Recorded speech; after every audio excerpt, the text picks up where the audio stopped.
Welcome to today's conversation. Today I'm joined by Niamh.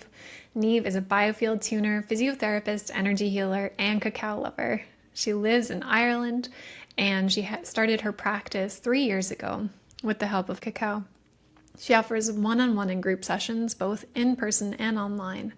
And through Biofield tuning, she helps her clients balance and clear their energy, creating a sense of calm and inner harmony. She also holds cacao ceremonies, guiding people to connect deeply with themselves and the present moment through this heart-opening medicine. She also sells her own pure ceremonial cacao. We hope you enjoy this conversation.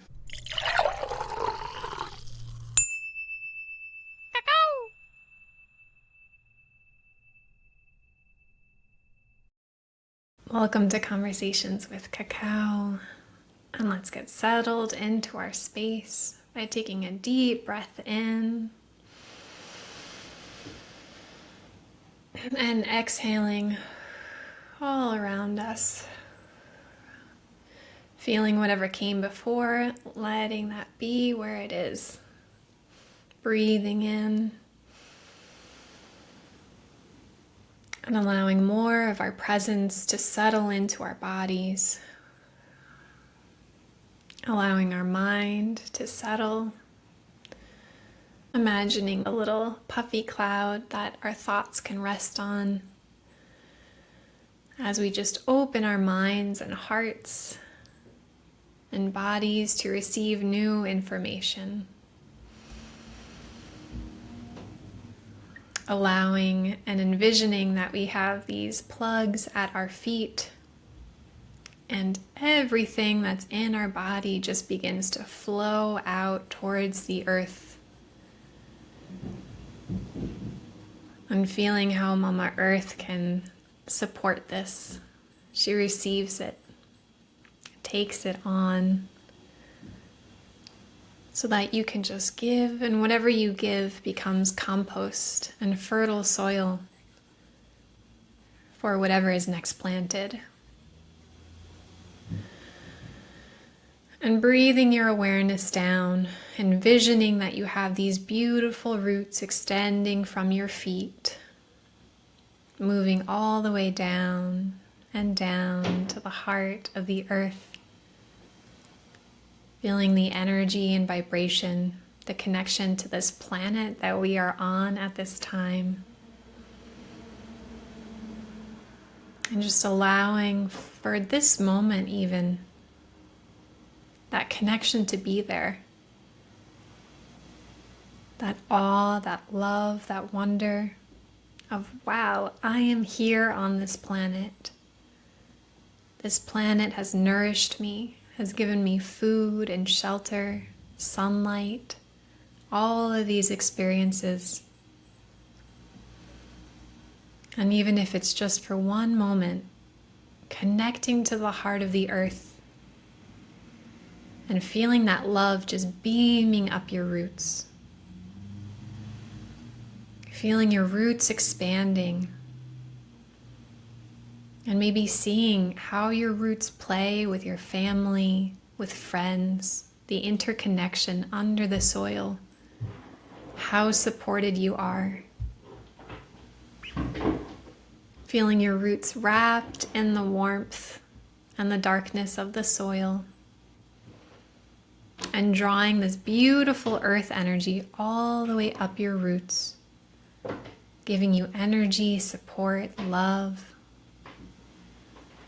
A place to call home, and bringing this energy into your feet and feeling this connection as you would have your feet on the earth, this deep connection to being present in this body, and allowing this energy to fill your legs and your knees, feeling your presence even deeper, calling yourself home in this moment.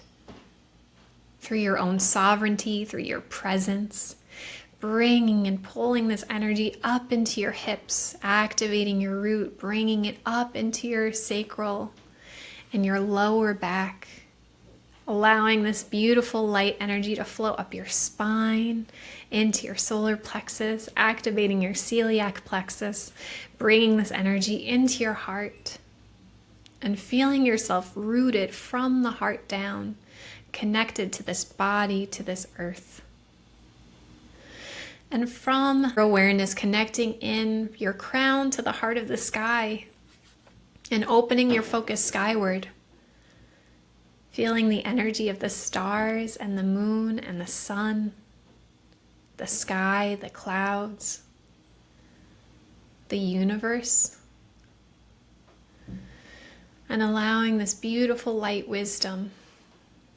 Maybe you see it as threads of information. You could just imagine these beautiful threads from the moon, from the sun, from the stars, from the clouds, from the raindrops, beginning to flow right into your crown. Feeling the connection that you are not alone here. We are constantly supported, constantly surrounded in an ecosystem. And allowing this energy to begin to flow, and just imagining that it's this beautiful light that is so supportive, activating the light sensitive parts of your brain, bringing this energy and activating your brainstem, bringing the energy into your pineal gland, and allowing this energy to beam through your eyes, through your ears, flowing down into your mouth, your throat. And just allowing this light to imagine how it begins to clean things up, cleaning up your words, the words that we speak towards ourselves and towards others. Seeing how this light begins to transform and just fill more energy into ourselves. Giving more space to see what's really here. And bringing this energy all the way into our shoulders, the back of our neck, our spine, flowing it down our arms. Maybe you wish to give your hands a squeeze to activate your hands of light. Remembering that you are a conscious participant on this earth. That you have a choice on how you show up, how you use your energy, and bringing this all the way down into your heart, allowing this light energy to cascade all the way down through your hips and your legs. And taking just a moment to feel if anything has shifted in your awareness. Maybe feeling the support from the earth and the support from above. And for just a few moments, allowing ourselves to breathe deeply.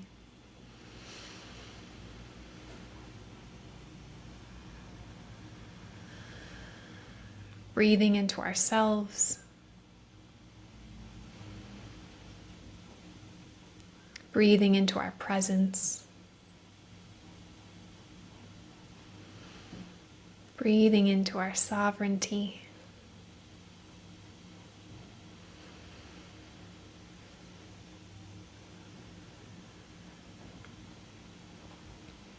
And with the power of imagination that you have, imagine all of the people listening on this call right now and sending them a little love and light. And imagining that all the people that have listened to this call are in this bubble, and you just beam them love and light.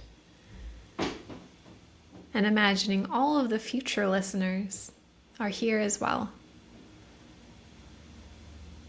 And you just give them a little love and light, feeling that connection as you receive that love and light back from them as well.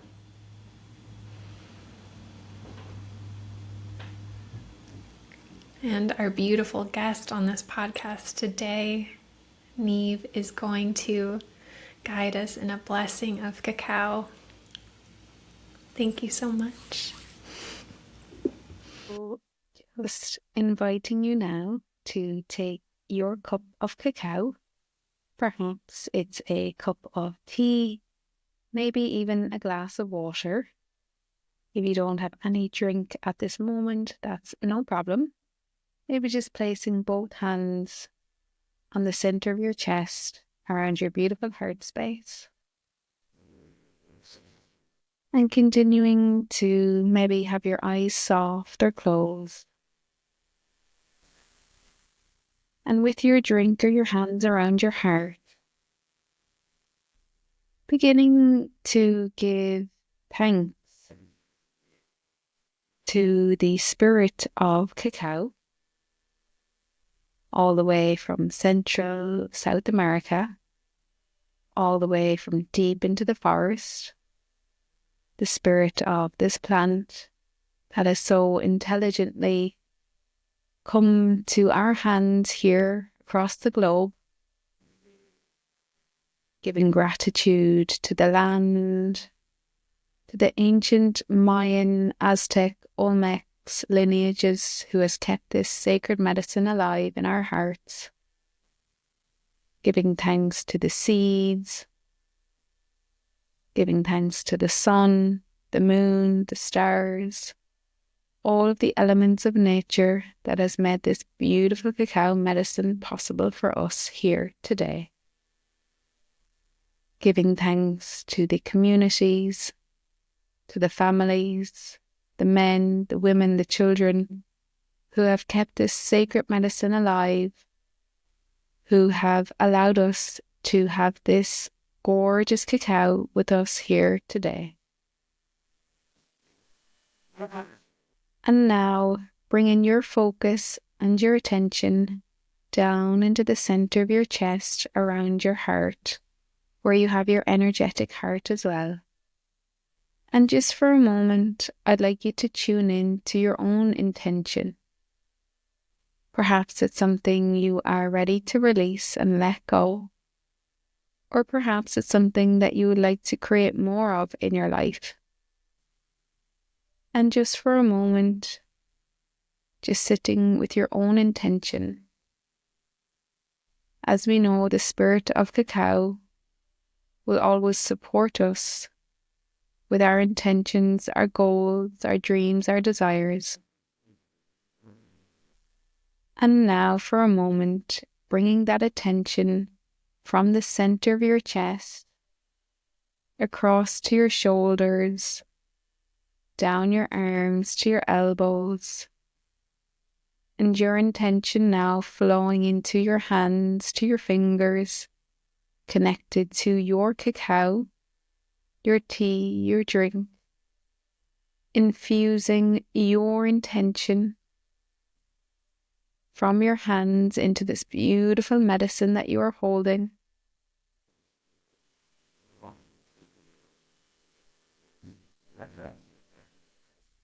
And now, when it feels good for you, when you feel ready to begin to maybe smell your cacao,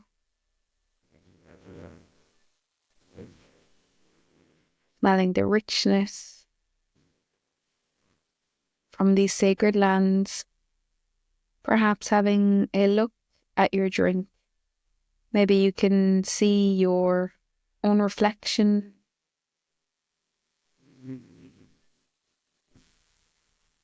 And now, when it feels good for you, taking your first sip of your drink that's infused with the spirit of cacao, her loving presence, her feminine nurturing essence, with your own gorgeous intention.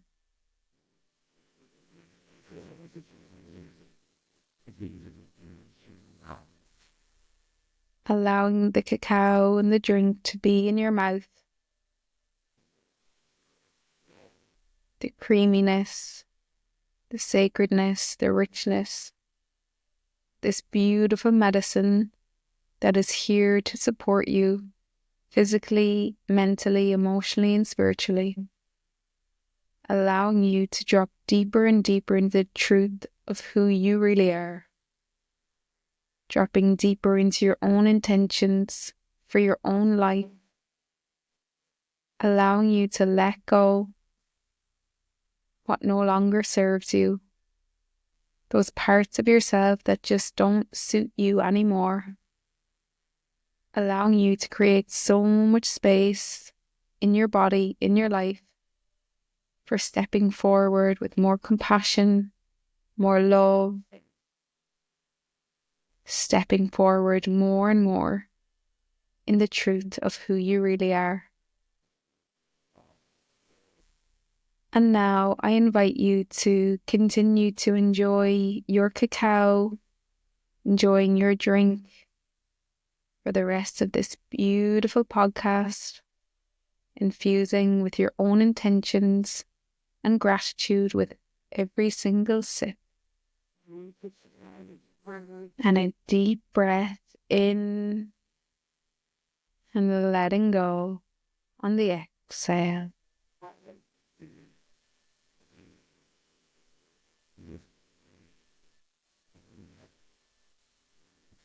Thank you so much for that beautiful, beautiful blessing. As we come back into this space, bringing our presence here, we are here with the beautiful Niamh, who is in Ireland at the moment. And she is a cacao lover, a cacao facilitator, and a biofield tuner. And there's just so much to explore. We had a beautiful chat before we hopped on here, and I am just so curious about what you have to share. And I would love for you to maybe begin by starting with your connection of how you found cacao and how you're on this path today. Thank you so much, Alexandra. Thank you, everyone who's listening. Thank you for being here. So my name is Niamh and I am from Ireland. I'm now 32 and I spent probably the most of my life up until the past 5 years looking for lots of things outside of me. Looking for that sense of peace and calm, always outside of me. And it wasn't until I really found the inner work where I really began to experience deeper sense of peace, joy and relaxation inside of me. And cacao has definitely been an amazing friend of mine that really allowed me to open up, to go more into my heart, to let go what no longer serves me. And how I was introduced to cacao, I had done a lot of traveling. I had lived abroad. I did my studies in the UK. I moved to Abu Dhabi. I was working there for a couple of years, and then I was doing lots of traveling around the world. And because of the pandemic, I came back to Ireland, like many people, many young people, it was that catalyst that brought a lot of people home. And my sister brought me to a Women's Day. And we didn't know that there was going to be cacao served. So we were doing yoga, we were having nice food, and then they served cacao. And when I drank the cacao, I just automatically, just so naturally felt like so much relaxation, so much creativity inside of me to dance, to move. It felt so good. And after that day, I spoke to one of the ladies who was actually the chef. And I said, what was that drink that we had? Because nobody really explained it. And I think maybe on reflection, maybe they did explain it as a heart opener, as cacao, but definitely not in a way where my science brain could understand. In the past, I needed facts, I needed figures, and I need to know how, when, why, and how long. I wasn't very much in a feminine energy. So I asked the lady who was the cook, and she said, oh, it's ceremonial cacao. And she showed me a block like this. And I was like, okay. And she said, yeah, you can buy this. It's €45, which is about $50. I said, wow, okay. I won't be buying that. That's chocolate and it's way too expensive. And she kind of was like, okay. And then I went home and I kept thinking about it. I was even nearly dreaming about it. I was like, what's that? I just felt so good. I felt so amazing. And then I looked online line, what is this cacao? And then I could see people were having like posting on Instagram, my daily ritual of cacao. And I was like, oh, wow, you can actually make this yourself. You don't need to go to a ceremony. You don't need to be some like trained person to use this. And then I found the same lady and I bought her cacao online and then also had to pay for the post and packaging. But when it arrived, I just started to drink it and I just kept getting more and more like the cacao was speaking to me, like just so much things of self-love, so much things of softness, of calmness, of trust. And cacao, I think the main thing that cacao has actually supported me with is at that time, we were during the pandemic. I am a trained physiotherapist and I got my training in the UK. But when I moved back to Ireland, I couldn't get a job in Ireland as a physiotherapist because I had trained in the UK, and you have to do like an application to be recognised essentially to have safe practice in Ireland. Because of everything that was happening in the world at that time, it was really challenging for me to get recognised in Ireland. So I started to do more and more of the biofield tuning, which I'll speak about later. And every time I had a cup of cacao, the cacao was like, set up your own business and be a biofield tuner and work with cacao. And then my mind would say, no, I need to be a physio. It's a very well recognised job and I have all my state benefits and my pension and this is what I've trained in, like this is who I am. And every time I had that cacao, it was like, trust yourself, just go for this. It's going to work out. You don't need to worry. And then like my family, my friends would ask me questions like about the physiotherapy. And so I was like in this constant like back and forth. Will I do the physiotherapy and proceed with that application? Or would I just maybe do more of the energy healing, the biofield tuning, the cacao and see what happens? So the cacao really catapulted me into that place of trust. So it was from there I then just started to like host small circles with people who I knew, maybe did yoga in the local area. And then it just grew and grew. So then I went to Guatemala last year for 6 weeks to really deepen my connection with the cacao, with the farmers, with everyone over in Guatemala, because it was 4 years ago, almost 5 years ago, that my sister brought me to that event. So yeah, I really just last year wanted to see firsthand what was like how this block of cacao came from the pod into the block into my cup, because you can read everything online and you can see all the videos, but to go there was really special. So that was really my introduction from my sister. She brought me there, and then I just started to drink it myself and do lots of research online, and then went to Guatemala last year. And now it's, definitely something that I work with most days. And I sell it here in Ireland, and then have small ceremonies and bigger ceremonies and do different events. Yeah. That is so beautiful. I love that your sister also brought you and introduced you in the weaving of that, and kind of the lineage of the sisterhood, bringing that in, and the connection through family is very beautiful. Yeah, what a journey. That's quite a journey. I'm curious about so many parts, but that moment of like going to the place and seeing cacao for the first time, I know for me at least, like I was moved to tears. I just was like crying the first time I made cacao. Like it was very beautiful. I don't know if you've had a similar experience the first time that you saw a cacao tree. Yeah. How I got to Guatemala was when I first started to really like research cacao online. I actually looked up online, what is a cacao ceremony? I had no idea. What is a cacao ceremony? And YouTube popped up with Mose, if you're familiar with Mose, an artist, and he was playing at this place called Eagle's Nest in Guatemala. So this was 4 or 5 years ago. And I remember looking at that video on YouTube and I was like, wow, I'd love to go there. And then, yeah, so 4 years later, I was like, what am I going to do this winter? Because in Ireland, the winters are very dark and dull and cold. And I was like, I'm going to go to Guatemala. So last year, 2 days after Christmas, I flew to Guatemala and was there for like 5, 6 weeks, and everything, like, people were like, why do you love cacao so much? I'm like, how do you not love cacao so much? Because I was like, cacao and yoga, cacao and breathwork, like everything cacao. I was like, yeah, sign me up, I'll be there.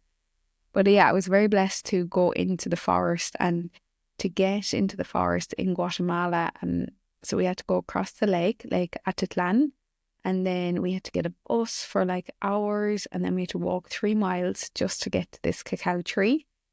And I remember seeing it, and it was like, oh my God, wow. Like just tingles from my feet all up to my body.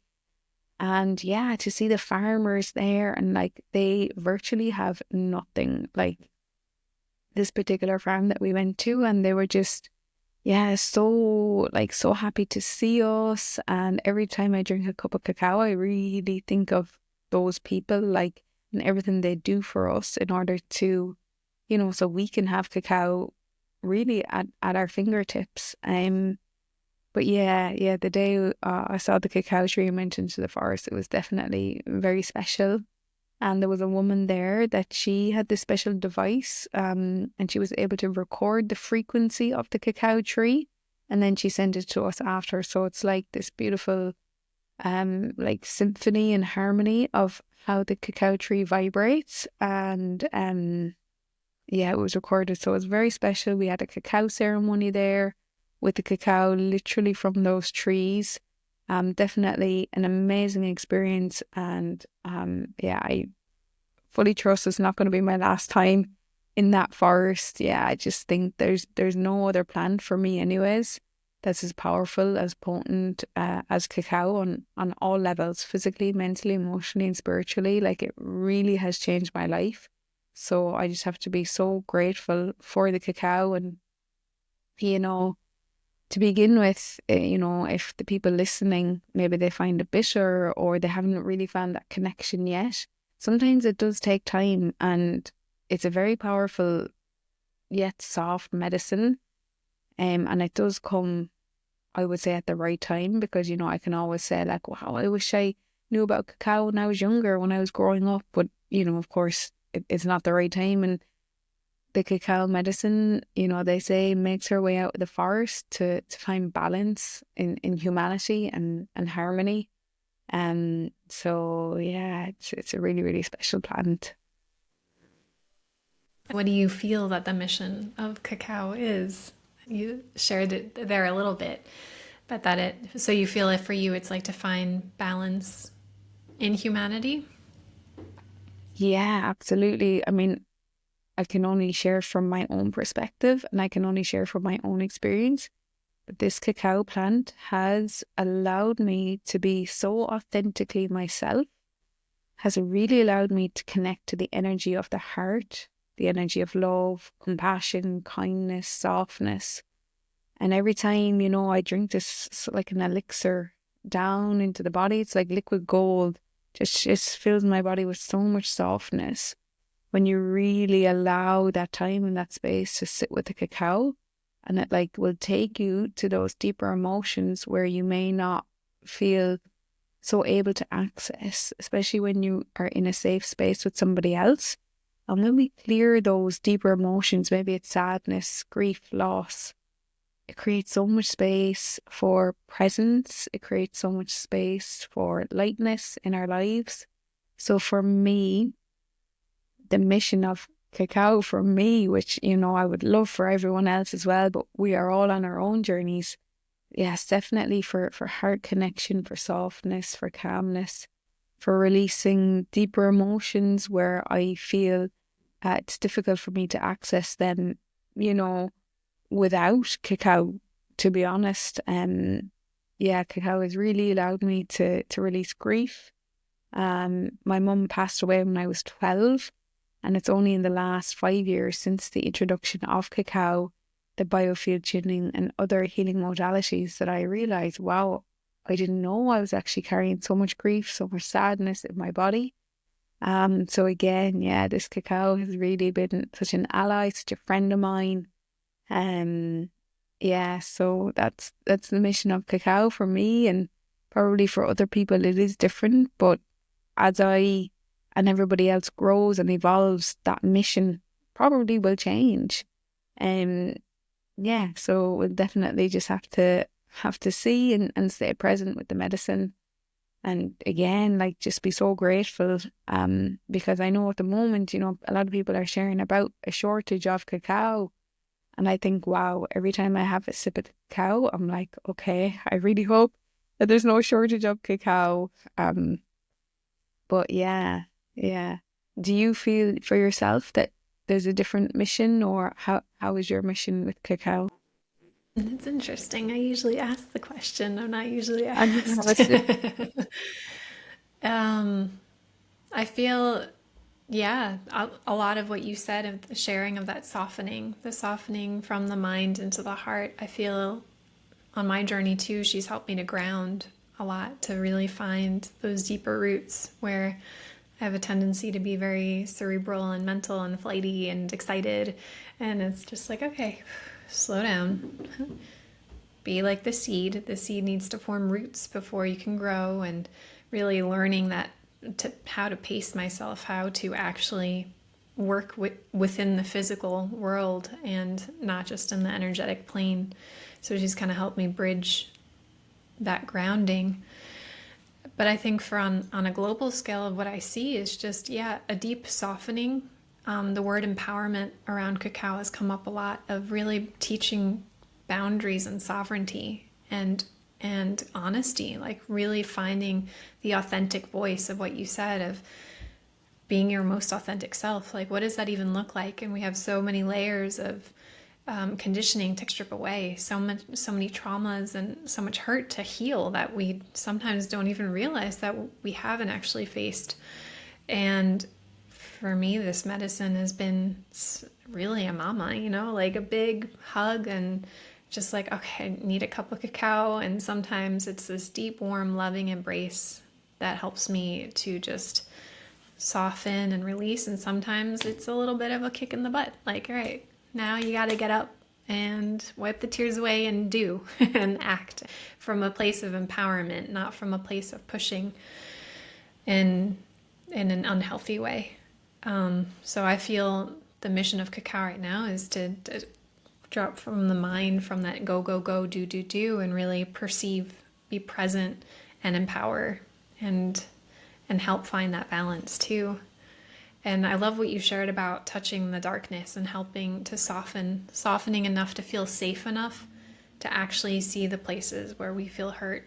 And I was listening to a podcast earlier today where they were talking about, we have all these traumas and it releases high cortisol within our bodies. And if we don't address the cortisol, it has these negative effects, of course, like living with stress and on this high level. But I feel like so many people don't actually know how to approach emotional, like healing or facing emotional stress or trauma. And yeah, I'm curious about your relationship with that, with your own healing journey, if you wish to explore that here, and how biofield tuning plays into that as well. Yeah, thank you so much for sharing all about how you feel about the mission of cacao. Yeah, it's just really beautiful to hear what you have to share as well. So thank you. Thank you. And yes, also a great time probably to bring in, how my journey to opening up to my emotional healing. Um, exactly what you shared there, like I used to be very much closed off to my emotions, living in this fast-paced society, thinking that I was a physiotherapist and I was defined by that, and I was defined by my salary. I was defined by my social status. I was defined by my relationship. Did I have a house? All these different things. And, I was climbing the ladder. I was doing very well, good at sport. But there was always this deeper part of me that didn't feel okay.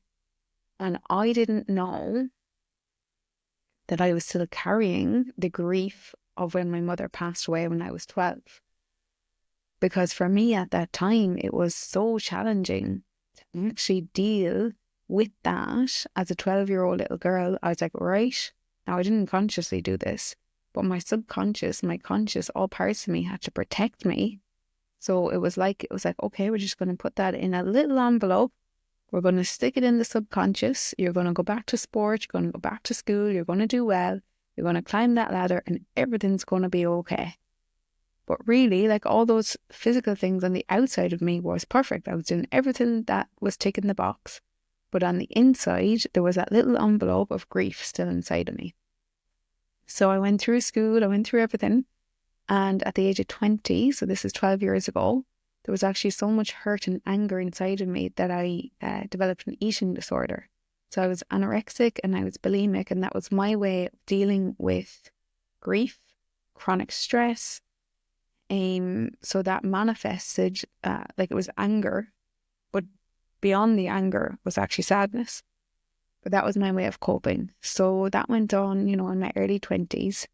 And it got to a point where I was like, I am so powerful with my own thoughts that I can actually stop myself from eating, and I could see the power of my own thoughts. So I said, one day I'm actually going to help this power inside of me to help other people. I was like, I can't be going through this for no reason. I was like, I know this is not the end. I know this is not the end of my life, and I am going to be okay, but I need to experience this depth of pain to be able to experience the depth of light. So I was having these thoughts at the age of 20, but yet not being anyway a conscious being, but I knew that there was a voice inside of me. So I did start to eat again, but on the inside, I still had a lot of a lot of programming around food, body image, exercise, control, status, all these society, family, relationship conditions, until the age of 26.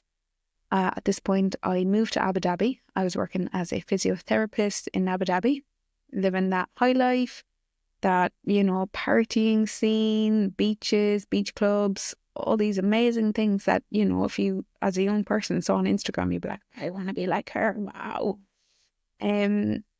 But I was at a food market fair on my own, and this lady came up to me and she said, would you like to try some Biofield tuning? And I said, absolutely no, thank you. I was like, I have places to be. I have to be at the gym, and then I have to meal prep, and I have to do all these things. And nobody can get in my path, because if you get in my path, I'm no longer in control. So at this point, I was still having not a lot of control around time, but I suppose I did like things a certain way, and I was still very much in a logistic masculine mindset. So this woman said, no, I think you need it. And I was like, damn, she can read my mind. Who is she? So I sat down, and she had a tuning fork and a hockey puck. And she started to do this around my body. My eyes were closed. And after about 5 minutes, she said to me, oh, I sense a real sadness, a grief and a loss, and it's related to your mother halfway through your life. And at this point then, like, my body started to shake. There was bright lights flashing. I was crying and crying and crying.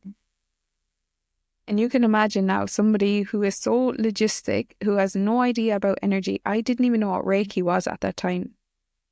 So I was having like what I would now describe as like spiritual emergence, spiritual awakening, a massive traumatic release, whatever name you want to put on it.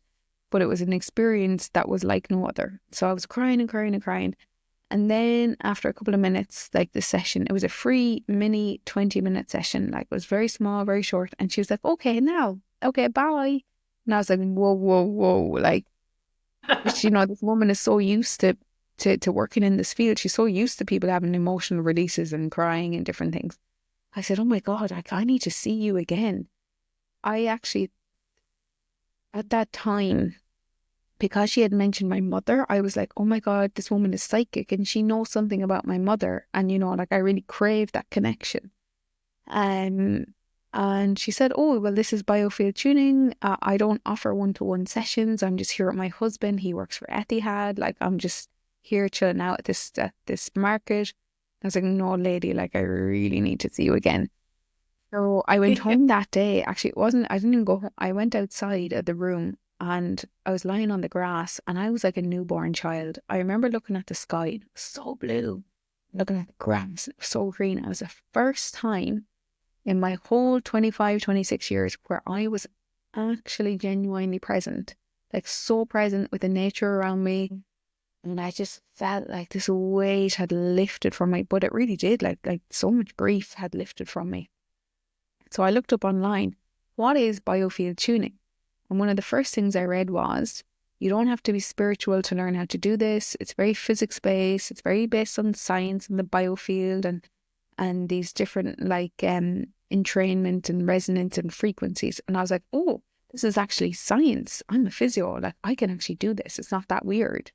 So at that time, I was living in Abu Dhabi, but the trainers were coming from Vermont. So they're actually coming from America to Ireland.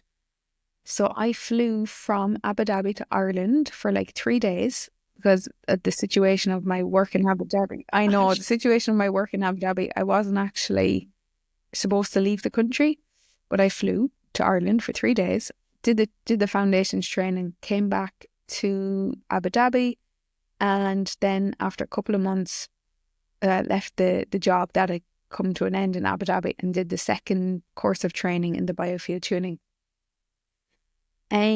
So that's how I got introduced to the biofield tuning, and then I just became so, I suppose, like looking and searching still outside of me, but for spiritual events. I was like, right, I'm going to go to like all the yoga, I'm going to go to all the sound healing, all these different things. Because from that first session, I was like, wow, there's actually something in this and I feel better. So actually at that time, then I like stopped partying, I stopped going out, I stopped drinking alcohol, stopped self-sabotaging because I was actually doing the work on myself. I was doing a lot of deeper work. So this was like 5, 6, maybe even now 6 years ago. So from there, then just really started to open up to my emotional healing, to the healing of my mind. That's how I got introduced to the emotional healing. And I do feel that it, again, like it comes when we're ready. So, I could always share like, wow, how did I not find biofield tuning when I was 15 or when I was 12? It's like, oh, even if I share this about biofield tuning to so many people, they'll say, oh, that's interesting, but not proceed it any further because perhaps they're not ready yet. But so that's how I got introduced to it. Wow, what a powerful story. That and there were some moments where I definitely, the tears welled up for your journey and everything you've been through. And just the synchronicity of that time, of how the universe conspires and weaves the right people at the right time. And as you said, when you're ready for, what's the saying? When the student is ready, the teacher appears. And really what a beautiful display of that, when we're ready for that healing, when we're really fully able to step into the next phase, these tools open up to us. I know for myself, I've listened to so many things sometimes, and I listen to it over and over again, and then I'll listen to it like a third or fourth time. I'm like, wait, I never heard that. Like, what was that there the whole time? And it's just our level of awareness, our level of presence and ability to retain and receive the vibration of that, for it to actually penetrate and resonate our level of awareness in the world. Would you mind sharing a little bit about what biofield tuning is? Yeah, thank you. Biofield tuning. Again, this is the tuning fork and a hockey puck. So the word biofield is a science word for the aura or the energy field that surrounds and interpenetrates the human body. So we are essentially at our core vibration and frequency. So it's like all the molecules of the body the organs, the systems, the energy of the body is all vibrating at a certain frequency. And it doesn't mean that beyond, like when the physical body, when the skin ends, like the vibration of the body continues. And we have a biofield, some people call it the aura, the energy field, and it extends around 5 to 6 feet off either side of the body and above and below the feet. So in biofield tuning, I use a tuning fork to tune into this biofield, the energy field. And the tuning fork acts like a diagnostic tool to pinpoint and pick up little parts of our light that we left behind along the way. So you may see somebody who's going through a particularly tough time. They have no light in their body, they have no light in their soul, they don't have much like creativity or expression within them. And that's because we are essentially losing little parts of our biophotonic light, and we are shedding them into the energy field around us. And if we don't fully transmute or transform or work through those emotions, they actually get stuck in the energy field. So it's like times where we catch our breath and we don't fully allow it to move through. It gets held in the energy system, it gets held in the subconscious. So the tuning fork acts like a diagnostic tool around the body to pinpoint little clusters of biophotonic light, and then it uses the tuning fork like a magnet or a spoon to click in, pick up that biophotonic light and drop it back inside of your human body that you are residing in today. So we start at the time you were in your mother's womb. So, everything that your mother was feeling when you were in the womb, everything she was feeling, thinking, noticing, sensing, you also took on as your own. You didn't know how to discern, okay, that's mum's sadness, that's not mine. Because you're you actually are one at that time. Everything, her vibration is then transferred into you. So many people, they may have depression, anxiety, and they actually don't know why, but then this later figure out, okay, well, when my mum was pregnant with me, her mother died or something else had happened at that time. So even the relationship between mum and dad when you were in the womb, vibrationally, consciously you don't remember, okay, mum and dad was fighting, so now I have a fear around men. But it's like vibrationally, you may not feel safe in certain parts of your life because that's held in your subconscious. So we pinpoint even the 9 months in the womb and then the birth story. So when your mother was actually giving birth, was the cord wrapped around your neck? Do you have issues with communication, with speaking your truth? Or maybe you were born through a C-section, or maybe you were actually pulled out with a vacuum. So these things that our mums don't usually speak to us about, do have a huge impact on how we relate to the world and how we show up in the world today. So we move from the time in the womb to the birth story and all through your life. So the times you fell off your bike, you had a fight with your friend, you didn't get picked for the soccer team, all these different things as a young child, the vibration of the home, we hold in our energy field. And until we go back there, now I'm not saying biofield tuning is the only way to go back there. You can use visualizations, you can use cacao, you can use so many different modalities, but the biofield tuning uses the tuning fork to tune in. So it's like the tuning fork is moving through butter, it's moving through smooth butter, and then at some points we get to a peanut butter and we okay, why are we stuck here? And it's because in that exact moment of time, your energy feels safe with me to say, okay, let's hang out here, let's pause here. We're at the age of 15, and quite often you're going to get a signal through vibration. So it's like the old needle on an album, where you have the needle on an album and then it starts to broadcast the record. So the needle is going and then the record is broadcast. This is like the tuning fork. We get stuck and then the vibration of the record gets played back, and you have a random memory of something that happened in your life, and you think, wow, I didn't know I was still holding on to that. And some people fall asleep, some people have physical sensations like a tingling or sensation in the body. Everyone receives it differently. So we move through your whole life up until your current age, collecting any and all little parts of your light that was left behind along the way through stress, turbulence, trauma, and we drop it back inside of your body, giving you a natural jumpstart and reboot of your own light. So the next time you maybe have a near-miss accident, the next time you feel a sense of sadness or frustration, you don't automatically go back to the record that you've been playing your whole life, because that memory is not gone, but the energetic response is gone. So now you're acting from a centered, grounded person you are today, because you're no longer a child, you're a grown adult, you're a sovereign being, you're authentic, you are you, and you can see and experience the unfoldings of life from a very present and grounded way. So sometimes people come for one session and they feel great, they feel light, they feel relaxed, and that's perfect. And then some people, maybe they have more things going on in their life, maybe it's the start of their journey and they want to come for more sessions. So yeah, that also depends on the individual person. The amazing thing about this biofield tuning, it also works online.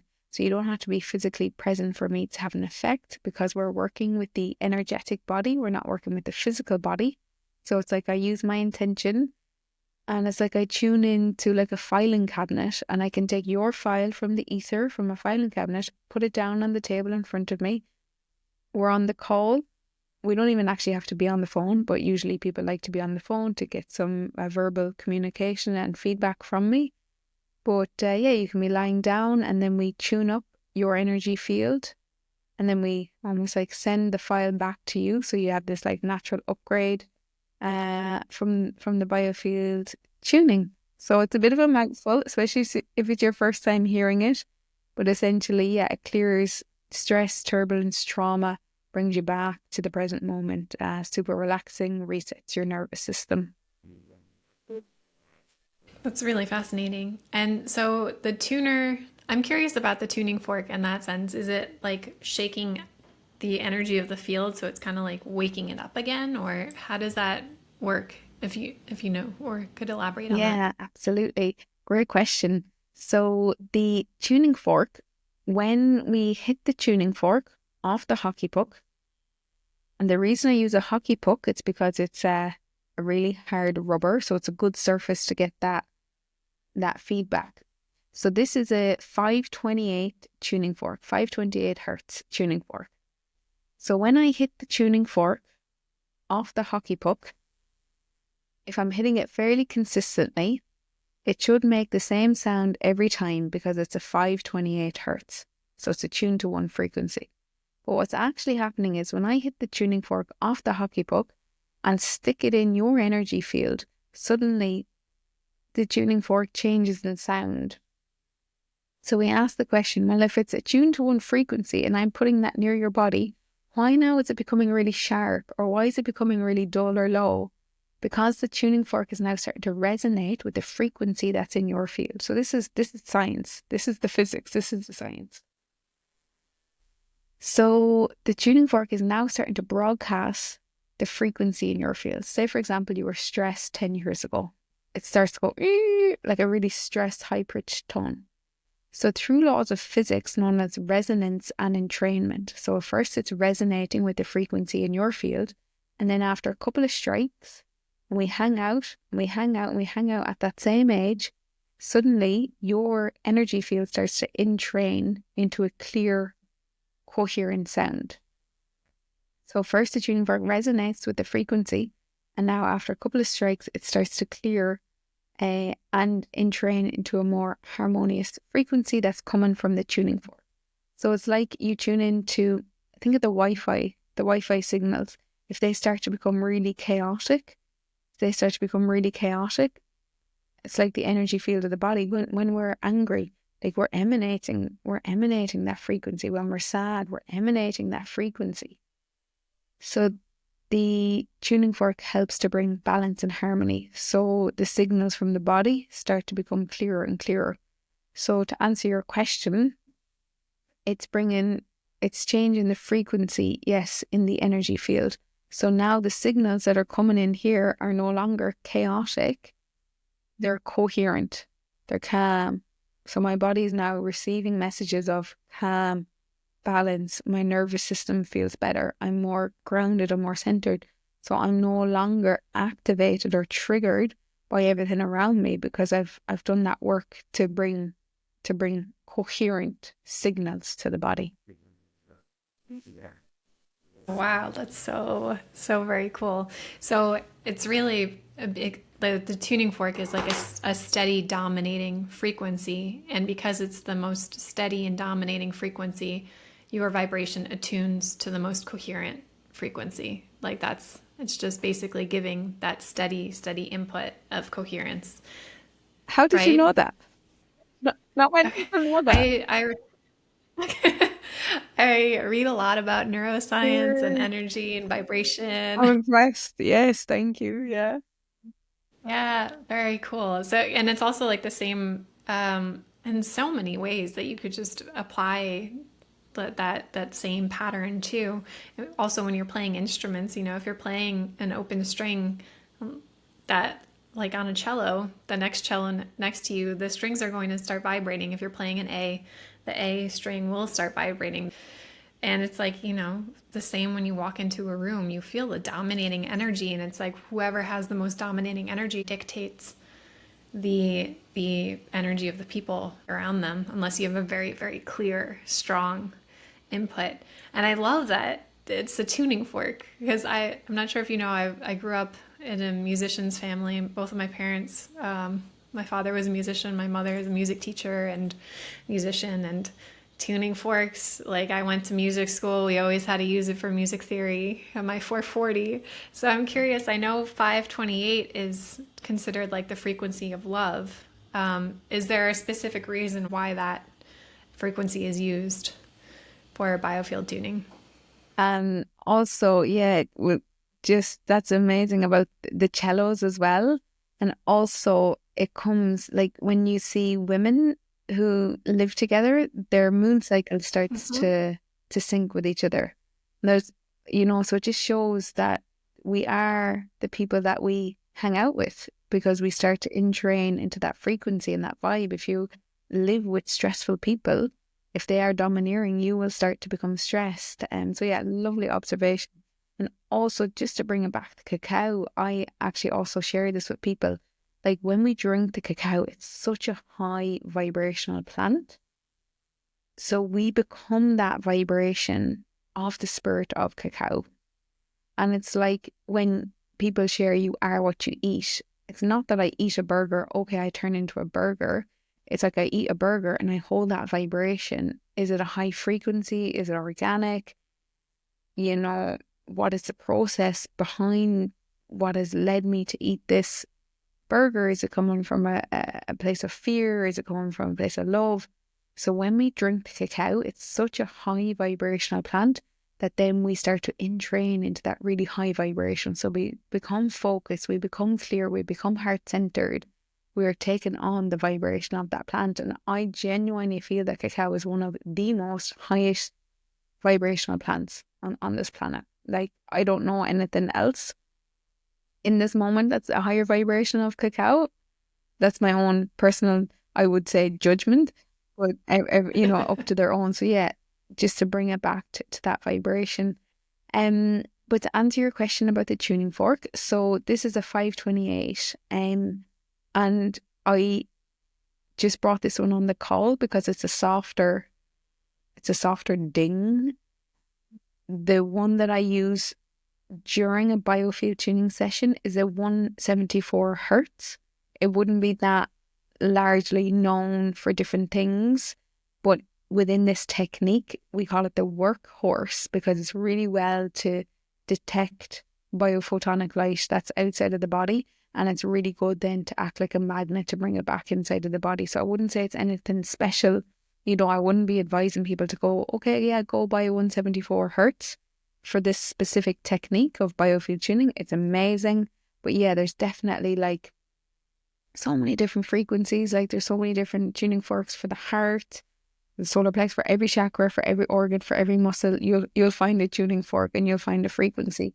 And like that, just to be mindful and curious, within biofield tuning, my teacher Eileen, you know, she'll speak about different tuning forks, and then you go to a different ancient practice and they speak about other tuning forks, and not even with the tuning forks, but everyone has their own experience. And that's why things like Reiki, touch healing, prana healing, theta healing, it has helped so many people along the way. And then those who have found healing within that quite often want to explore further and to offer it to other people. So there's definitely tuning forks for everything.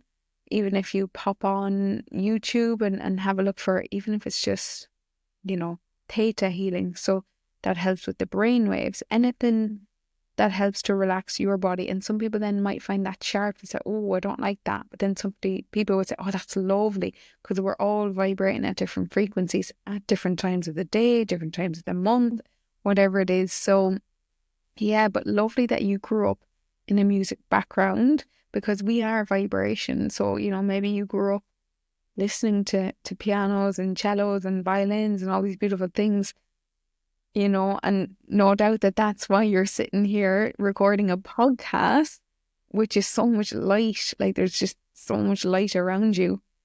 Probably because your whole life you have been in a vibration that may not be, you know, I suppose, may not be explored in every household growing up. So yeah, it's really lovely for you. Yeah, it was definitely interesting. It was an interesting journey with music. And I never looked at that. I'm going to have to sit with that perspective. And also just, yeah, being around the vibration and the movement of how sound just it moves through time and space. It moves the molecules around us to actually be received by us, but then how it moves us emotionally and expands us. Like, I was exposed to so much music growing up, and just the capacity to also think in a different way. It's almost like a new language that you begin to explore and develop. And I love using sound in science, and how we're using now, we have the scientific aspect of, you know, our energetic field around us, which kind of sounds woo-woo, but now science is proving, like, no, we have an electromagnetic field all around us. And now here are these really simple practices that date back to the beginning of time: sound, vibration, to manipulate using, and in its truest sense. You know, I feel like the word manipulate has really negative connotations, but it's really just to manipulate, to use, to change the field in order to reestablish harmony. That's so cool. And then the layer of adding the cacao, so the inner vibration, the inner tuning fork, using plants as the medium to tune ourselves from within, and then these beautiful tools that we have to tune ourselves from outside. And I'd love if you'd like to share a little bit more about the relationship of maintaining a high vibration with cacao, because I think so many people, everybody knows chocolate and how very different that is processed than ceremonial cacao. If you'd maybe like to share a little bit about your experience with really the high vibrational cacao, especially your journey to Guatemala and what you've seen and learned there, and what really spoke to you, or what you wish to share about that aspect of cacao. Beautiful. So I think, yeah, a lot of questions that I get asked, which is related to this, is, you know, what is the difference between this ceremonial cacao and chocolate? So the first thing I would share is the little seeds that are used. The little seeds that are used to grow this cacao pod are from ancient Mayan, Aztec, Olmec lineages. So the seed first that's put into the ground is an ancient lineage seed. It's grown in soil that has not been ruined with chemicals or fertilizers or stabilizers. It's in organic soil. It's grown in a very diverse ecosystem. So what I observed in the cacao forest, there was one cacao tree surrounded by banana trees, mango trees, all turmeric, all these different things surrounding and supporting the cacao tree. Everything is done by hand. So there was no machinery out there. The farmers were using machetes, so big machetes to take the cacao pods off the tree. Everything was done with so much love and gratitude for the cacao tree. They were always given thanks.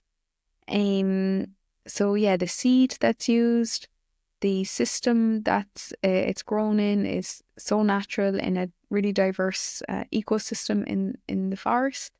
Everything is done by hand. Everything is done in small artesian batches, so there's no mass production. It's organic, and yeah, the process of the fermentation of the cacao bean is super important. So this is the cacao pod. So in the forest, the farmers take the cacao pod off the cacao tree using a machete. And then they open the cacao pod, and inside there's all these beans. So these are the cacao beans on the inside. And they're covered in a white jelly. So the white jelly is actually quite sweet. So they take the jelly off and they use that then for things like a kombucha or maybe a sweet syrup that they may use on their porridge. And then they put these cacao beans in a banana box. So it's a wooden box in the forest that's wrapped in banana leaves. And the sucrose and the fructose from the banana leaves hit the cacao beans, and a very special fermentation process continues to happen for around 9 days. So every couple of hours, the cacao farmers are going out with a big wooden stick and they're stirring the cacao beans in the banana box. And then after a couple of days, they take the beans out and then they put them on big sheets, and then they allow the direct sunlight to hit the cacao beans. So the fermentation process continues to happen. Then after a couple of days, they take the cacao beans that are under the sun and then they toast them on an open fire, making sure that they don't get flash roasted or burnt. And then the women's collective usually then takes over this process, and they peel each of these beans one by one with their hands. And then they'll use the cacao shells for things like maybe skin care or maybe hair products or maybe cacao tea.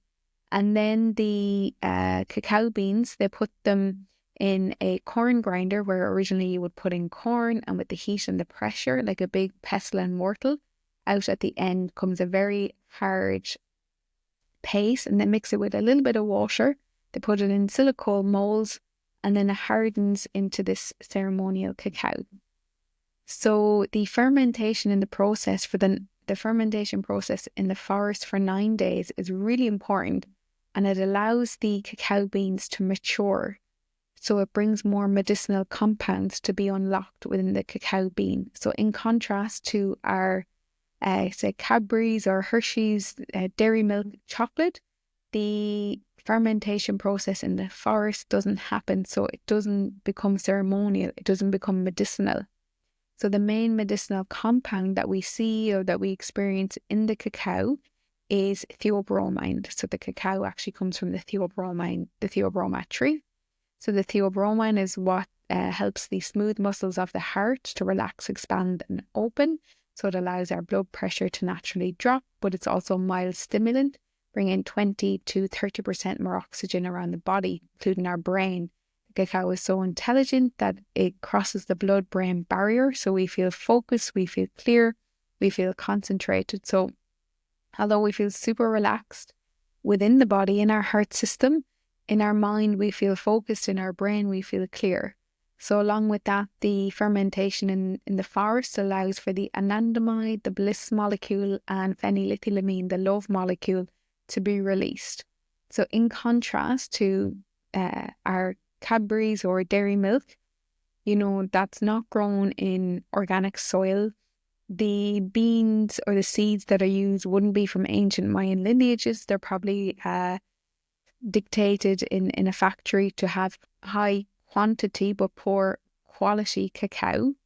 I wouldn't say there's much reverence and love and gratitude sent into those cacao trees, often grown, for mass production, for profit, for fear, for control, for power, to really take over. Quite often, like, people are so addicted to sugar, unfortunately. And now that's a whole different conversation. But coming back to the cacao, yeah. So the ceremonial cacao, the way it's been handled, the way it's been produced, and the way it's been fermented in the forest allows it to be ceremonial, in contrast to what we know as chocolate in a mass production industry that's usually not for our greater good. Usually is not so good for us with all of the additives, the preservatives, the milks, the sugars. If you look at a Hershey, because I know that one's quite popular in America, but if we look at chocolate from the store, how much cacao is actually in that? How much of these beautiful beans is actually in that? So we've been so, I suppose, misled, I would say, until you look deeper. And hopefully this podcast and all the other podcasts that you do with other people really can expand the knowledge and expand the interest of humanity and people to look deeper into what are we really putting in our bodies. Is it really serving us? Are there changes we can make? I know the cacao, the ceremonial cacao, is extremely bitter, but the bitterness acts as a cleanse for the liver. And as I always say, the sweetness is really inside of us. The sweetness is in the heart. And you can definitely add natural, honey and different sweeteners to sweeten your cacao. Thank you for sharing all that information, and it's super important, I think, to bring awareness to especially this aspect of the industry where there are really two sides happening. There's also the exploitation on the ceremonial side, more in the sense of working towards the conversation around, if it is cultural appropriation and how to actually go about respectfully with these traditions and bringing them forward. But then also the side of just like the chocolate industry, and seeing that it actually comes from the same plant, the same fruit. And like all things, there is shadow and light, and every extreme has its opposite. And really, I was thinking about it the other day again, because you brought in Hershey's, and I'm like, it's something I think about a lot. I'm like, well, what's the most beneficial path forward, right? People, of course, need to know. There needs to be more awareness around it. And sometimes I am surprised. I'm like, oh yeah, people don't realize that where these companies are actually sourcing their chocolate from. They don't actually know the whole story. They don't know. And for me, it's something that I've known for so long that it's kind of shocking, or I forget sometimes. It's like, oh yeah, this isn't common knowledge. There needs to be more conversation around where we actually source our food from and how it's coming from which farm, if it is really a farm, to our plates. And then also just the conversation of if we're talking about relating to the world in a new way, what does that actually look like? And, there's a lot of what I see and feel, especially here in the States, is like, the push against, the resistance, the fighting. And I'm like, it still doesn't feel right. That doesn't feel like the right path. I'm like, what would be the most beneficial solution? And then the other day I was like, you know what?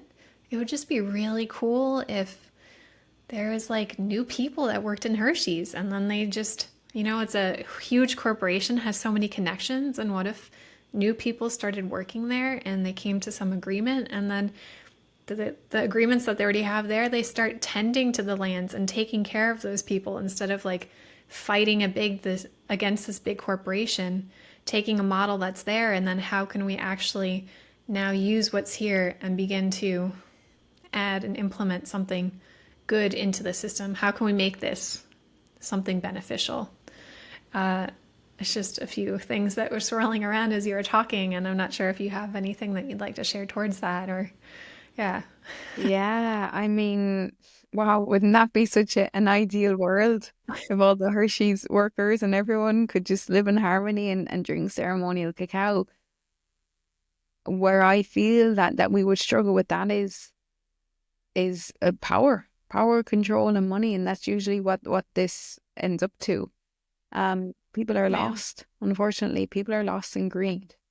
And this ceremonial cacao, because it takes so long to ferment, because it takes such care and love, and everything's hand produced in small artesian batches, and we don't, we don't, what's the word? we don't harm the land when we do this, you know, so the batches are quite small. But when it comes to Hershey's, like they want more. Like you see when it comes to Christmas, you see when it comes to Halloween, you see when it comes to all these events, like they just want more and more and more.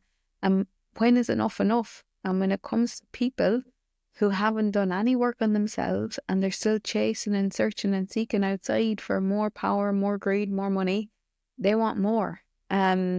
So yeah, that would be an ideal world. And I definitely feel like I never thought I would be having this conversation with somebody 5 years ago. So I do feel that things are changing. Absolutely. And as I always say, you know, we can only really start with ourselves. But even for you to have those thoughts of, wow, wouldn't that be so beautiful? That you are definitely sending out that intention. You're definitely sending out that vibe. And, you know, for those who are listening, we can only really start with ourselves and look after ourselves and choose those foods, whether it's cacao, you know, natural products that really support us. And, you know, the more we try and fight against different things, you know, the fighting, we're only really still kind of fighting with our own inner world. So, yeah. Yeah. Of course, it comes back to that working local, where we are. And the first place where we are is within us. And food was a huge struggle for me too. And from what I heard in your journey as well, it might have had a different route. But for me, it was like that hyper awareness. Then just it became this looking at everything. Can I even eat this? Is this safe to eat? And this hyper vigilance around consumption, where then that becomes unhealthy again, where you try and be super healthy and it again creates the imbalance in the body. So finding these tools that really just help us to regulate and realize, okay, wait, I'm here in my body right now. And really taking stock and coming back into the present moment, shifting that awareness of what you were talking about too, of like moving from high beta into those alpha states of awareness where we actually have the spaciousness, the creative resources, the actual physiological capacity to move beyond fight or flight or freeze. As cacao helps us to breathe deeper, take that moment to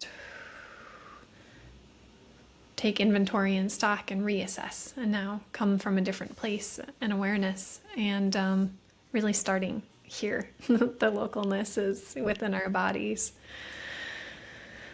Yeah. I would love for you to share about your mug, if you feel comfortable doing so. It's such a beautiful story. Thank you. So this beautiful mug is handmade. It's a ceramic cacao mug that my friends, my schoolhood friends, my childhood friends got me for my 30th birthday 2 years ago. And yeah, it was personalized made by a local woman who lives in the same town as us. And this is traditional writing. I think it's spelled Ogham, and it's traditional Irish writing. And this means friendship. So you can see my cacao in there. So I feel it's such a beautiful reflection. You know, the girls who got me this, and none of them actually actively drink cacao. I'm not sure if they've even tried it, but they could really see from me and the work that I'm doing online, and when I'm sharing with them, that they felt called for my 30th birthday to get me a specially made beautiful friendship mug for my cacao. So that's my story with my cacao mug, and I really, really just feel so connected, you know, to the sisterhood and to the cacao when I use this mug. And I believe you too also have a very special story with your cacao mug. I also received a mug for my birthday, and from my mom and sister, and they picked it out in Vienna for me. And I always wanted like a beautiful handmade ceramic mug, and my mom said, you know, for your cacao and the cacao that you do. And I only just took in now that you're your mug is also Mm. yellow. And I have macambo here today with turmeric, and I was just feeling really called to yellow this morning. And then I realized your mug. I'm like, oh, it's also Yeah. yellow. But I love the aspect, and we touched upon it a little bit before we came into the call, but I think it's really important for, I know some of the listeners here that are going through shifts in their reality where they have this one identity in life that they've built up, this one circle of friends, and then leaving that behind can feel really scary, or what that actually looks like. And there's something really beautiful about having those childhood friends. And you touched on it before in this beautiful way where it's like, yeah, we're not, we don't, maybe they don't like cacao necessarily, but they still see me for who I am and support me in that. And I know a lot of people aren't lucky enough to have those circle of friends. I fortunately do. In Vienna, I have really beautiful friends there that really just see me for me. And that remembrance of going back after a few years and feeling really lost, and then being like, no, but you're Alex. Like, I love you because you're Alex. It doesn't matter about all the other stuff. I just see you for you. And I didn't have a lot of that in my life, especially where I had been living up until that point. So I'm curious for any insights for you of the shift that you've made from physiotherapy, and you've mentioned a few times the mental shift of leaving behind the idea of these structures and the safety and the goals of what society may have put there, and stepping into your authentic self. And if there's any advice or what you maybe wish you could tell yourself, or anything that moves through you there, I would love to hear. Yeah, thank you. So I feel that the aspect that helped me most was to connect with like-minded individuals. If you are listening and you feel like maybe, your job doesn't serve you anymore, maybe the people that you hang out doesn't serve you anymore, maybe you're wanting to make lifestyle changes, whether it's food, alcohol, exercise, and the environment that you in may not be supporting you right now.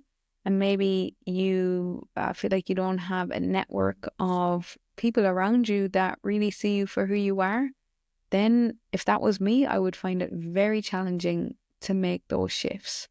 So for me, I really sought out, like I shared before, I went to all the yoga classes, I went to all the meditation, I went to all the sound healing, because when I went there, I was like, wow, okay, these people, they seem to get me, even if we weren't having one-to-one conversations. And then maybe I would come back to a familiar environment where the people around me, maybe it was work, didn't have that same frequency. But then I would step back in maybe on the next Friday evening and go to a sound bath. And I'd be like, no, there's definitely something in this.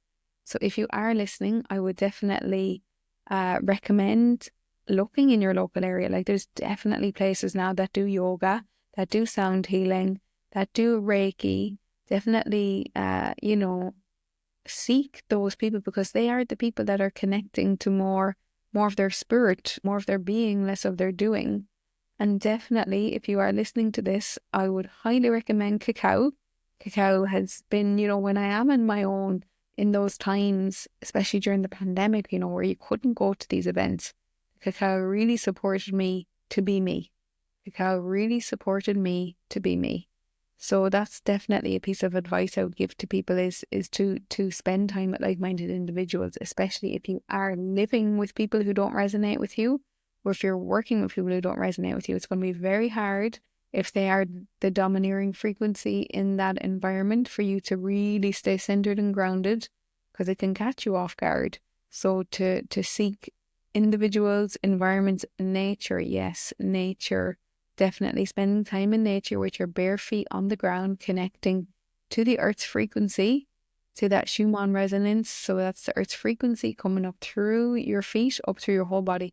And that's going to cleanse you. That is going to cleanse you, especially when you're doing breathing, when you're drinking cacao, when you're with like-minded individuals in nature. Yeah, so there's so many resources there. And, maybe if you feel worried, or, you don't yet want to integrate with people in this way physically, like listening to this podcast, I have no doubt that this podcast is a very high vibration, very high frequency podcast. So yeah, having a look online and using social media like Instagram for good, not for fear, not for comparison, maybe even just affirmations, reminders, little light bulb moments of, okay, yes, some people out there do care about what I have to share or do want to listen to me. So yeah, that's definitely what I will be recommending. I love all of those recommendations. Those are really, really great, powerful recommendations. I'm also curious because, you are in Ireland and you mentioned giving up alcohol and how that is such a big cultural aspect of socializing, from what I'm aware of and the friends that I've had from there as well. And when, society plays such a big impact in relating and being, how did you navigate that aspect for you? Was it really just now cutting that part out and then only doing like the yoga and the cacao circles, or to what extent did you play with that aspect? I would say, yeah. Yeah, so that, what you share is definitely accurate. That, in Ireland, we do place a lot of, I suppose, time and emphasis on alcohol. Um, for me, yeah, it was, when I started the biofield tuning, which was 5, 6 years ago in Abu Dhabi, and then it was a gradual. It wasn't just something I said, okay, I'm going to stop drinking now. I'm going to stop drinking alcohol. It was definitely a gradual letting go, and that's because I would go out and I would feel so terrible.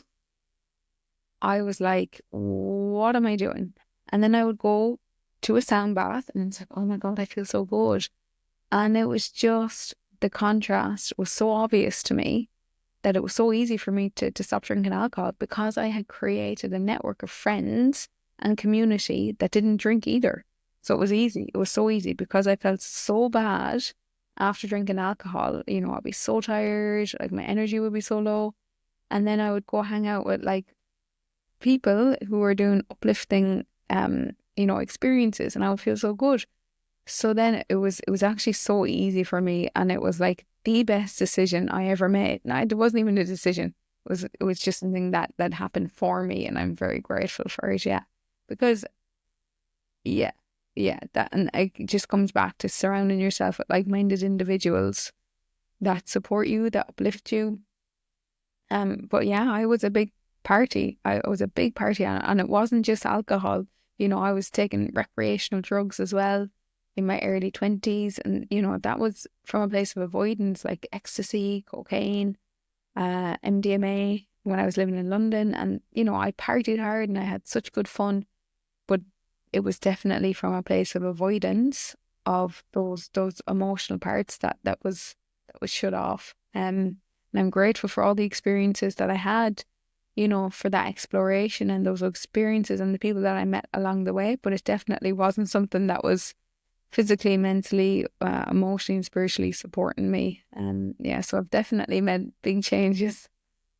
And if I can do it, anybody else can, all, through the grief, through the eating disorder, through the drug use. Yeah, I've definitely made a big change. And like that, if I can do it, anybody can do it. Yeah. Wow. Thank you for sharing that. I know that will touch a lot of people and a lot of our listeners to really help them through, because I feel like at this day and age, we have so much information at our fingertips, but sometimes we don't even know where to start. Like what we were talking about, the frequency isn't there for us to really understand it. So hopefully conversations and spaces like this is really going to become a toolbox for people to realize, oh, wow, I see myself in your story, and now these are the steps that I can take that are actually really practical for allowing me to feel better in my body on this earth, dealing with all the things that we deal with as humans here on this planet floating in Yeah, space. absolutely.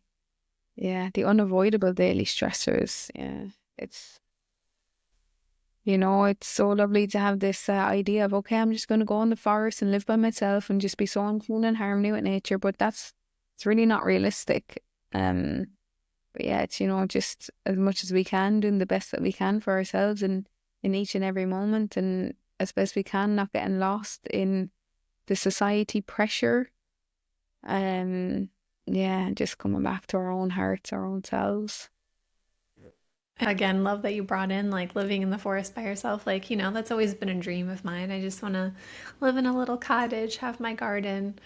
But then I think about it too, and I'm like, no, I want to be around people. I want to talk to people. I want to create and I want to co create. But I want to co create with from a place of understanding and collaboration and like true collaboration. And I think that's the traumas that we've had in our history of our life on this earth can bring a little bit of bitterness into the relationships that we have or don't even think that we could have in the future. And that little bit of resilience. So any tools that we could use to really find that space of, oh wait, actually I'm here to co-create. Humans are social beings. Humans are resilient. And to really propel evolution forward, it's not about retreating and hiding in the forest and escaping to the forest, maybe for a little while. But it's really about facing the places where, why does this hurt when I talk to this person? And then doing that work and then showing up again, and how can now we shift and begin to mold our reality into something that actually feels better. I guess it's like planting the seeds where we are again. Comes back to being local, planting the life that we want where we are with what we have. I do love that, what you've shared, and I do really resonate, and I do feel that this is the deepest work. The deepest work is to actually put yourself in front of the people who trigger you the most. Usually it's our parents and it's our families, and that's those people who are closest to us. Because for so long of my life, I was running, I was escaping. I had traveled the whole world, and the pandemic brought me home. And it was then my real work started. And it's so interesting. So yeah, we can go into the forest, but again, that's avoiding, it's escaping. We can run away from all these people who trigger us, but they're still in here. And when you put yourself in front of those people, you're like, why do they trigger me so much? But yet that person, I could love them. I could be like, oh my God, no, they're actually really funny. They're so loving. And you're like, how can you like them? Look at what they're wearing. But it's nothing got to do with the other person, because we're all full of light. At the core, in our essence, we are all light beings. But it's what's the frequency between you and that person that's actually showing you the work that you need to do in yourself. So it's never about anyone else outside of us. It's never about our mother. It's never about our father. It's those parts inside of us. They're just a beautiful mirror, so we can be so grateful. And I know this can be really hard for some people to understand, but one day you will turn around and you will say to that person, thank you. Thank you for showing me those deeper parts of myself that I needed to face and to release and to let go. So yeah, running to the forest is, again, I see a place of avoiding and escaping, until you put yourself in front of those people over and over again until that energy is cleared. And that, I truly believe, is the deepest work we will do at this time on this planet. Yeah. Oh, definitely. I have two stories that come with that. Well, one is, I think, was it Ram Dass that shared, if you think you're enlightened, spend a week with your family. I think that quote belongs to him. And the second is this beautiful story that I've heard, and I'm not sure where its origin comes from, but it's a story of these two stars, and the little star wants to learn forgiveness and is looking, at the earth and says, oh, I want to learn the lesson of forgiveness. And the bigger star says, I can show you. Are you sure that you want to learn? And the little star says, yes, I want to learn. And the big star says, okay, but when we go down, you might forget that we're both stars. You might forget that who we are here. And then the little star says, no, I won't forget. I'll remember. And the big star says, okay, but just, it can be hard to learn this lesson. And the little star says, yes, I want to learn. So the little star goes to Earth, and then the big star goes to Earth.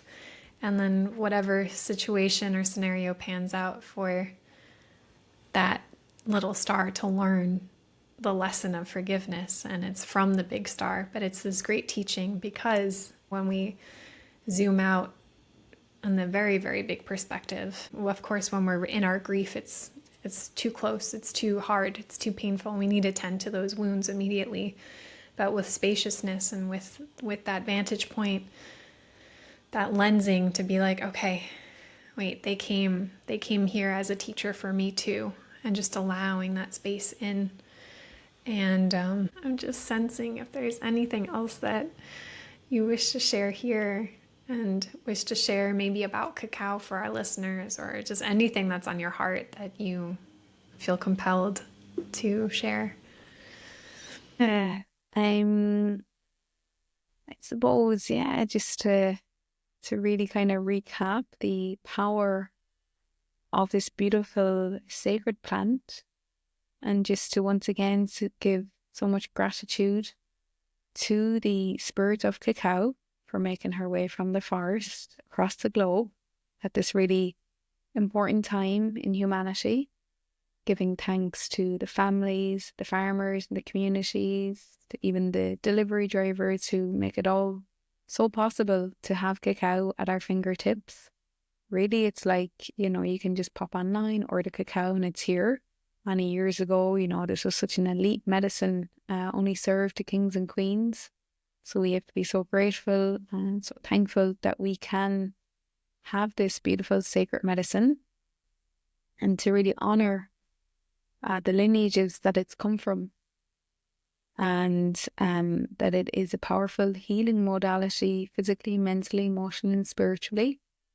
And yeah, if you are listening to, really explore this cacao, if it feels ready, and if you feel called, and it's nothing to be afraid of, it's nothing that you have to go and learn. You can make your cacao at home. There's so many videos on YouTube on how to make it.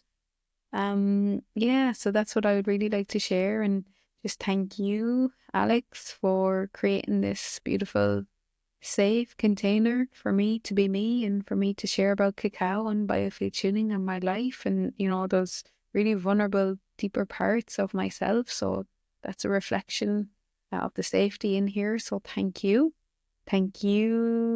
everyone who's listening. And yeah, I'm just wishing you all so many magical blessings, and wishing you all so much magical love, and sending you big hugs from Ireland. And I really hope that if any or all of this resonates with you listening, to please, please, please get in touch with me. My phone number, you'll definitely find it online, the WhatsApp, the Instagram, the Facebook, you'll find me there. My website, Biofield with Niamh. Please reach out. You're not alone. Creating those communities, whether it's online or in person, that yeah, this is a beautiful life.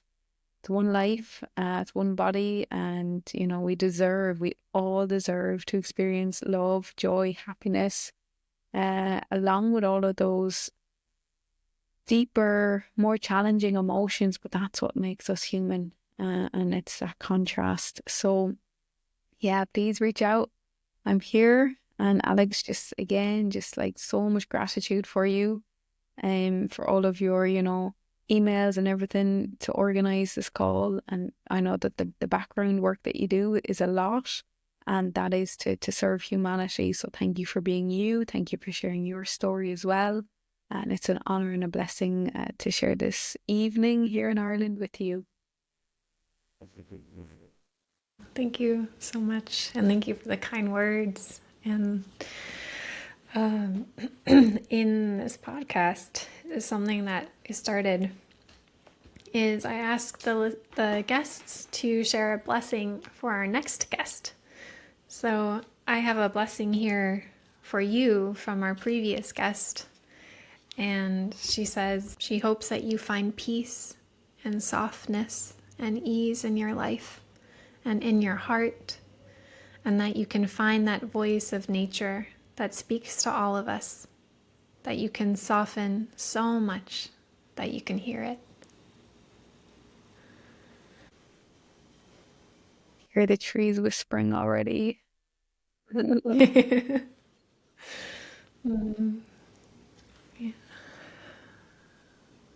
I would be happy to send that to you as well. Very beautiful blessing. I really felt it to my core. Yeah. And if you would feel called to tune in and share a blessing for our next guest to continue the cycle of giving and interconnection. The blessing I would like to share is thank you for being you. Thank you for following your heart. Thank you for all of the experiences in your life that has led you to this moment. Thank you for your beauty, for your radiance, for your light. Thank you for all of the people that you are helping in your life and everyone that has had the privilege to cross paths with you physically or virtually in this life are very blessed. You are a beautiful soul with so much fun in your heart, so much lightness and softness in your eyes. And I too look forward to connecting with you. And I know that I will connect with you soon. And again, just thank you for being you.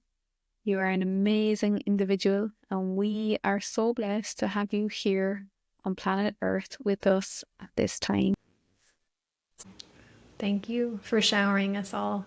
I took in some of that Of course, blessing it's too. for everyone. It's So for good. everyone. Well, thank you. Thank you for being such a beautiful light and trusting yourself, following your path, following your heart, speaking your truth, and taking this time here today to meet up. We started this call as strangers, and I feel so close to you. And I know we could have plenty more conversations too, and I hope we will in the future. I just want to thank you so much for being here. Cacao dance. Yeah. So I am feeling it is time to close the space. So I love to place one hand on my heart, one hand on my belly, just to integrate at the end. And allowing ourselves to come back into our central channel, feeling that connection that we established in the beginning of our call, connecting us down to the heart of the earth. And feeling that connection up above, connecting us to the heart of the sky, the heart of the moon, the stars, the sun, the cosmos. And feeling ourselves as a pillar, as a bridge between these worlds. Feeling the strength within us, feeling the breath that flows through us, feeling the heart that beats within us. And from this space, we give thanks to the heart of the earth. We give thanks to the heart of the waters. We give thanks to the heart of the fire. And we give thanks to the heart of the air. We give thanks to the four directions that hold us in every moment, to the north, to the south, and to the east, and to the west. We give thanks to the heart of ether, and we give thanks to the heart of the void. We give thanks to all of our guardians and protectors, our guides along the way. We give thanks to all of the energies that supported this call today, all of the people that made it possible, from every single person that is weaved into our lives, the lives of us, the lives of our listeners, to bring us here to this moment. We give thanks to this moment in time, to all moments that have existed in the past and in the future. And of course, we give thanks to the heart of Cacao, the beautiful spirit that has been guiding this creative project and weaving so many beautiful people together. Thank you, thank you, thank you. And I love to close the space with it is done, it is done, it is done, and it is fun, it is fun, it is fun. Aho. We hope you enjoyed today's conversation. Support the energy of these podcasts by subscribing so we can continue to thrive and help each other grow. If you really loved Niamh's work, please feel free to reach out to her, check out her website, and collaborate. Find cool people doing cool things, and let's make the world a better place. And remember to nourish your roots, awaken your heart, and embody your magic, because you are pure magic.